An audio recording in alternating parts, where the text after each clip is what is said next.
What's up guys, welcome to Wasted Space, and today I want to talk to you a bit about the Universim, which potentially you might not have heard of because it's the first time I'm going to be talking about a game that isn't actually backed yet. So this is something that's currently going through its Kickstarter procedure, and that's due to finish on the 24th of May, and I'm kind of here to, I guess, try and encourage people to go and back it, because from what I've seen of the game so far, it looks like a really cool idea, and a bit of a return to a genre that I think we haven't seen a huge amount of late, which is the God game. So very much in the veins of Populous or Black and White, we're talking the sort of style game where you do not necessarily have direct control over your civilizations and over your minions, and you are some sort of overseer, overpower that is benevolent if you wish to be, nasty if you wish to be, but either way, just generally trying to shape and control the events of your civilization.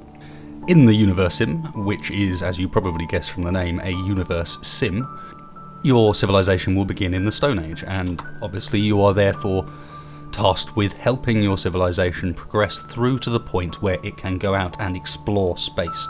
And the timeline will progress, as far as I understand it, right from Stone Age point up to a point where intergalactic travel and interplanetary exploration is the norm. However, as I've already mentioned earlier on in the video, you will not have direct control or direct influence over your civilizations.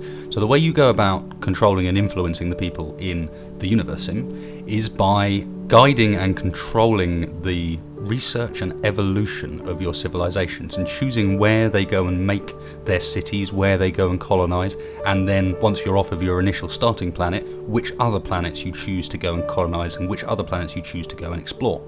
Now, as you can see from the video, the overall graphics style for the game looks really cool. I quite like that sort of semi-stylized, semi-cartoonish graphics style that they're pulling through with this, and it kind of hints towards what you might expect, which is the entire game is essentially procedurally generated.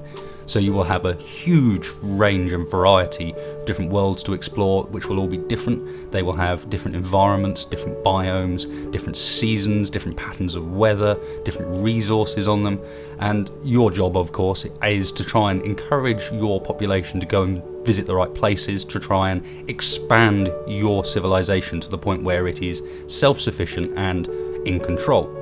However, there's going to be a lot of stuff to try and prevent you from getting there. So far what they've mentioned is things like natural disasters, for example, very SimCity style, tornadoes, storms, fires breaking out, meteor showers, but beyond that they've also talked about potential alien visitation.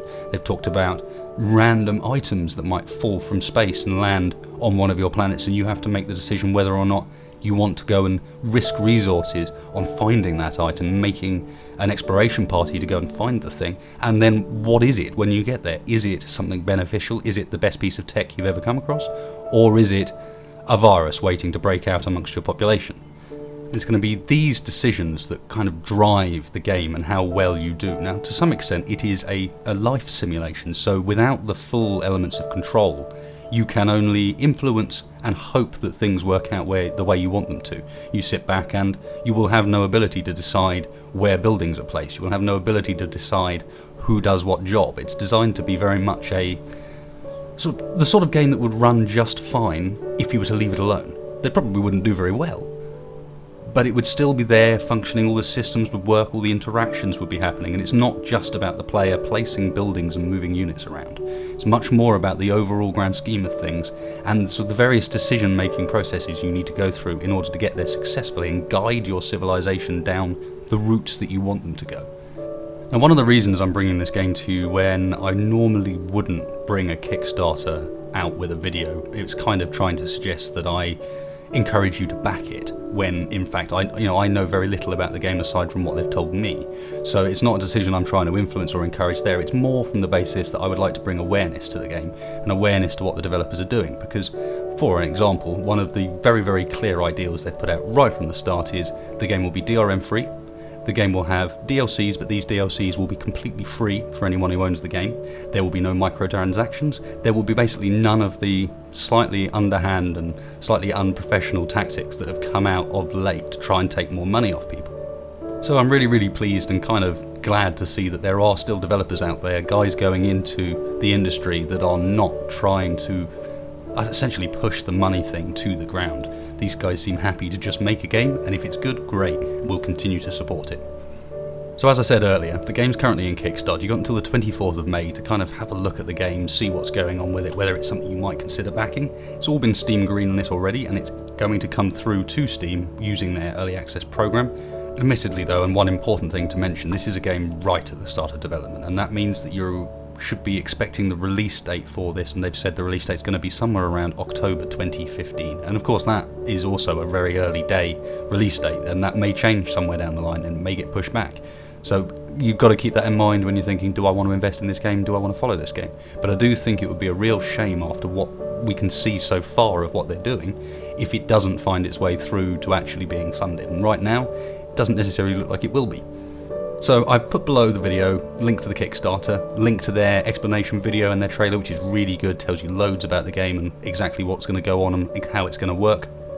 Read up, have a look and see whether this is something for you, and if it is, then great. I hope you can give them some support. I certainly have done, and I really hope they manage to get enough backing to reach their goals and at least get this game started off towards something we can play and something we can try out. So thanks a lot for watching, guys. Remember, if you found this video helpful, informative, useful in any way, click that like button, click that subscribe button. It really helps me out, really helps me get my name out there. I really appreciate it, and I'll see you next time.